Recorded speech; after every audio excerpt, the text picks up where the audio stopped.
Why, hello there, Gamecube fans. I realized I had done sort of a first look at Gamecube, but not a proper showcase. So let's do that. Please don't forget to hit subscribe, and now let's get on to some Gamecube games on the Retroid Pocket 3 Plus. First up, let's look at Animal Crossing. I am running this with widescreen hacks on and at 2x native Gamecube resolution.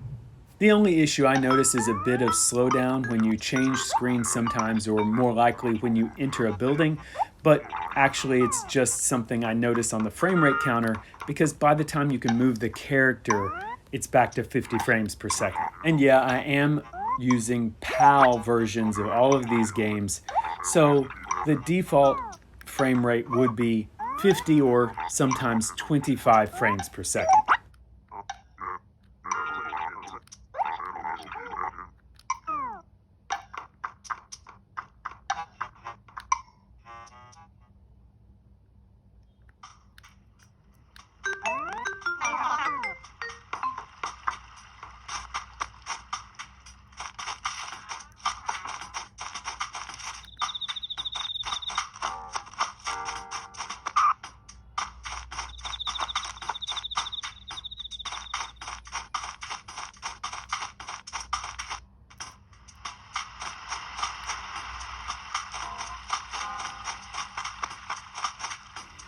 When I was just running around out here in town, I really couldn't get the frame rate to dip at all. And again, this is with widescreen mode on and at double the original resolution. I sure do love how all of the houses you can choose from in this game basically look like a prison cell. Alright, let's go fast with Burnout 2. Again, I'm not underclocking the CPU in this game or doing anything special to get it working, and I do have the widescreen hack turned on because I just like the way it looks that way. You may notice some minor slowdowns here or there. From what I can tell, almost all of them were there on the original hardware because the game still reports it's running at 100% almost all the time. Although there are a couple of slowdowns where it dips below 100%, but almost always during crashes when you can't control anything anyway.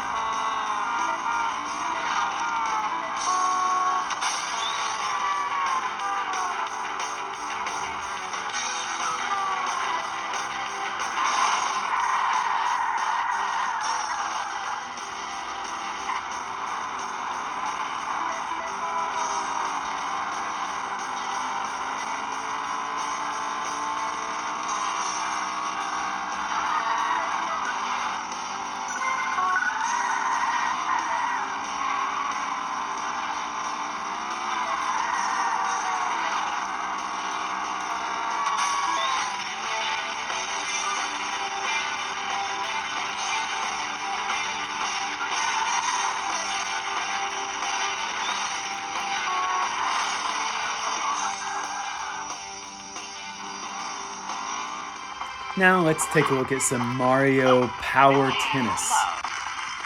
This one is just running with standard resolution, no widescreen, because when I tried widescreen, it just looked weird on the edges of the screen. Things weren't rendering properly.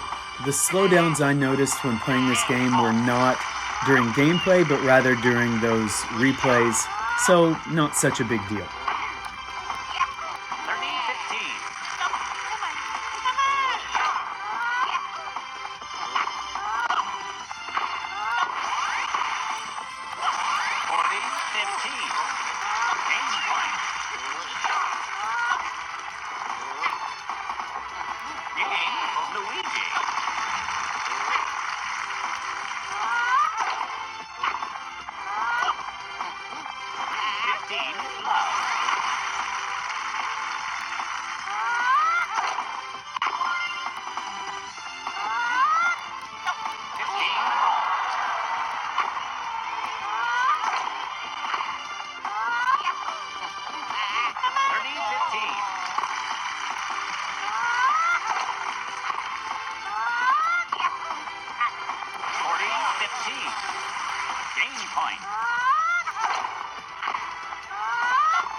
Now, please feel free to watch me fumble around in Pikmin 2.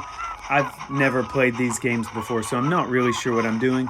I just wanted to play long enough to get a good number of Pikmin on the screen so that you would have a good idea of whether or not the game actually performs well or not. And like many of the others, I am running this with the widescreen hack turned on because it looks good that way.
Souls, an evil force enslaves him.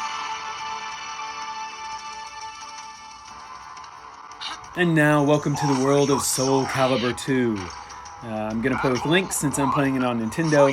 I did underclock the CPU to about 70% because it seemed to have a more stable frame rate at that point. It's still not 100% perfect, but it's close. And hey, I'm playing with the widescreen hack on. You could probably get a little better performance by turning that off.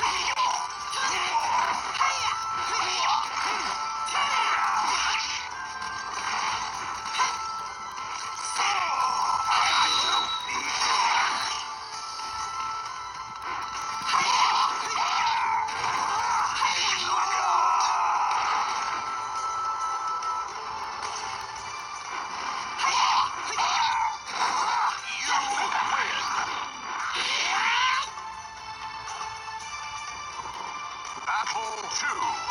Fight!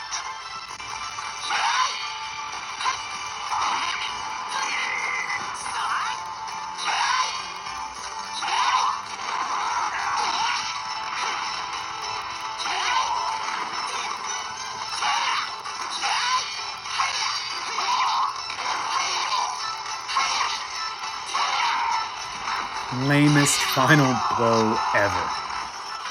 Super Monkey Ball in widescreen and 2x Gamecube resolution. It looks beautiful. I do notice some slowdowns when the level is loading or at the end when it tries to play a replay, but in gameplay, it's stable at 50 frames per second all the time.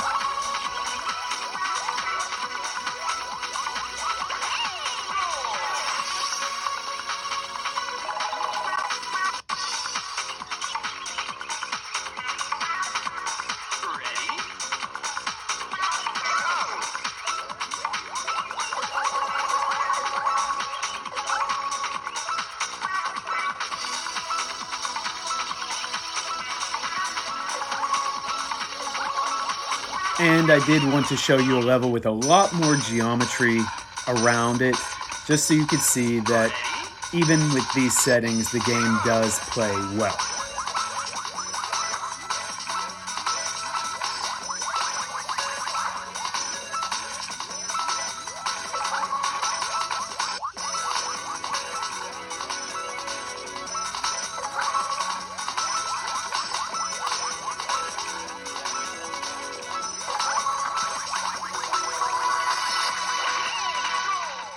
Turok Evolution in widescreen. I wanted to show some sort of first-person shooter. There aren't a lot of good choices for that on GameCube, if we're being honest.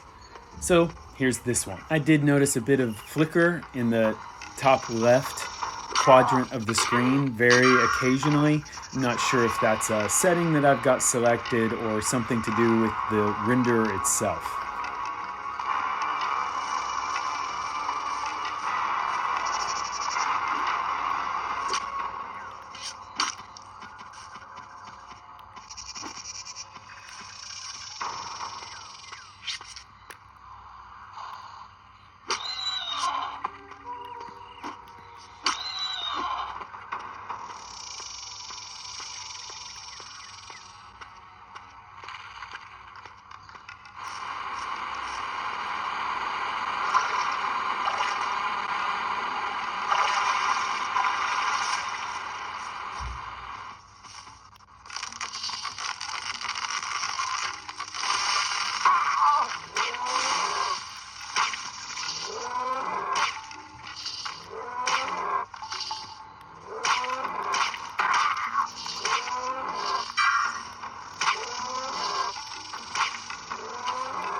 Well, some dinosaur hunter I proved to be. Way to go. Wave Race Blue Storm also had some awkward looking graphical glitches on the left side of the screen if I set it to widescreen. However, it did pretty much run exactly the same.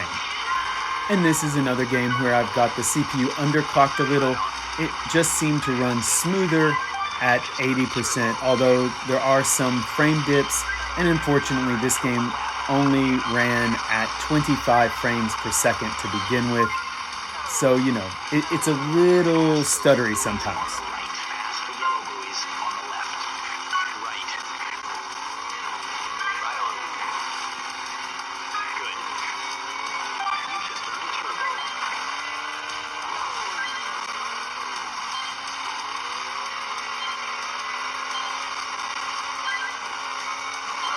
Two laps down and one to go.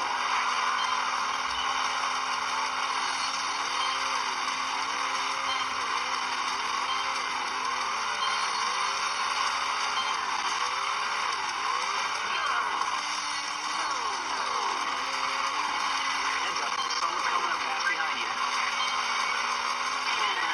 Pass the buoys on the correct side. Right.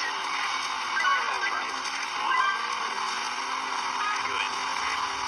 And somehow I pulled that one off in the end. You took first place. Nice race. Woo!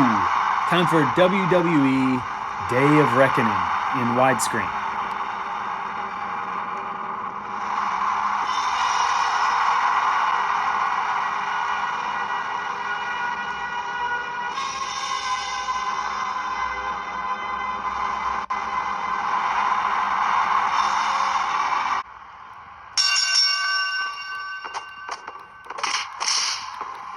Again, you may notice some flickering in that top left quadrant of the screen. It happens sometimes in this game like it did in Turok.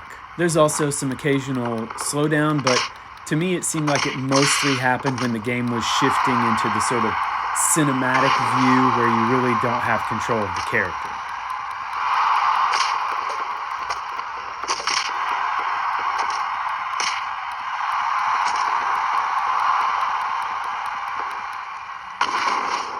Clearly, I have no idea what I'm doing in this game, but I do think it runs pretty good. Pretty good.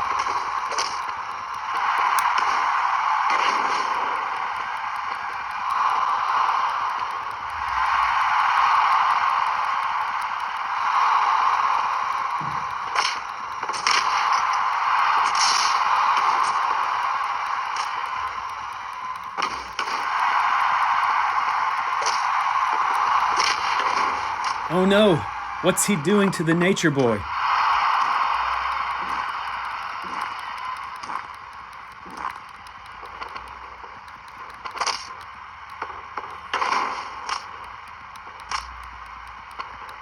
One, two.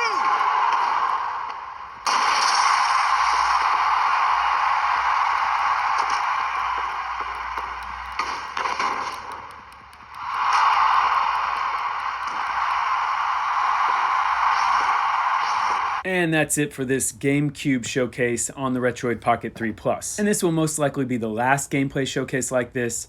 Next up, I hope to have my Retroid Pocket 3 Plus setup video ready. And after that, when I do videos with gameplay, they will be much more focused on helping you learn the settings to get the best performance out of each console. All right, that's it for me. Don't forget to like, subscribe, and click that bell. Until the next one, keep gaming.